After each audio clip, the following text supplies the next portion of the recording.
गुणनखंड विधि से एचसीएफ ज्ञात करें। अभाज्य पहले संख्या किसे होता है जान लीजिए। अभाज्य संख्या किसे कहते हैं पहले ये जानिए। अभाज्य संख्या सुनिए,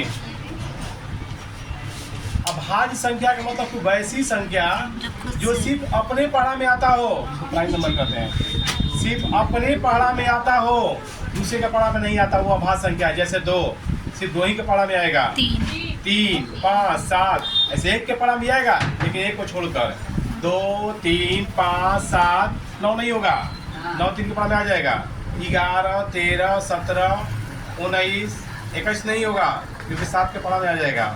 ठीक है, वैसी संख्या जो सिर्फ अपने पढ़ा में आता हो, किसी दूसरे के पढ़ा में नहीं आता हो, वैसी संख्या क्या कहलाता है? अभाज्य संख्या। जैसे 2, 3, 5, 7, 11, 13, 9 मत समझ लीजिएगा, वो 9 विषम संख्या है।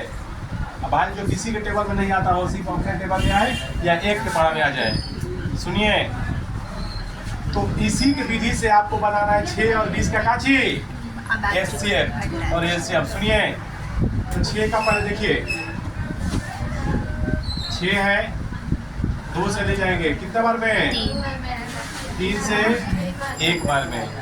ठीक, उसी तरह से 20 को ले जाएंगे 2 से 5 से, तो 6 का हो जाएगा 2, 3, 1, 20 का हो जाएगा 2, 2, 5, 1।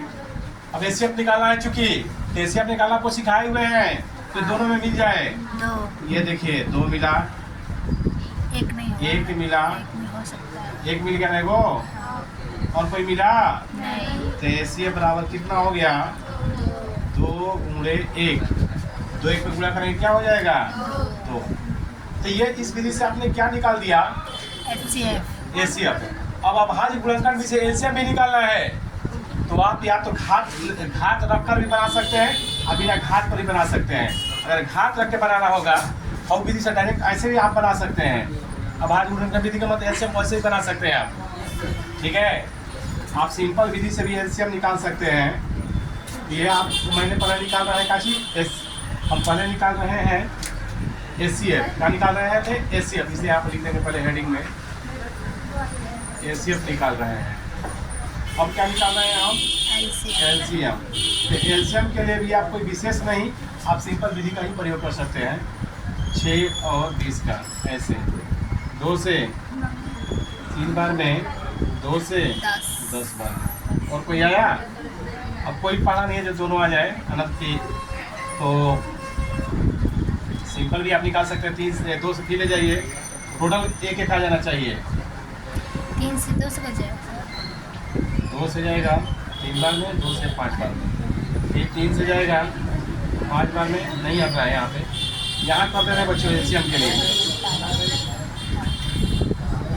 एलसीएम यहाँ पर निकाल दे रहे हैं। आप जो सिंपल निकालते हैं 6 और 20 का सिंपल विधि से, लेकिन वह टेबल में किसी का नहीं आना चाहिए। 2 से ले जाएंगे 3 बार में या 10 बार में, फिर 2 से 3 बार में या 5 बार में, फिर 3 से जाएगा 1 बार में या 5 बार में, 5 से 1 1 क्या गया? 2 2 3 5, 2 दूनी 4, 4 3 12, 12 5 60। आप ऐसे भी बना सकते हैं एलसीएम, और नहीं तो घात के रूप में लिखना होगा तो जो सबसे बड़ा घात वो लिख दिया जाता है, टोटल संख्या को लिख दिया जाता है। ऐसे ही बना सकते हैं, लेकिन ये विधि से सबसे आप पढ़े हुए विधि पहले से, इसलिए सबसे आसान विधि यही है।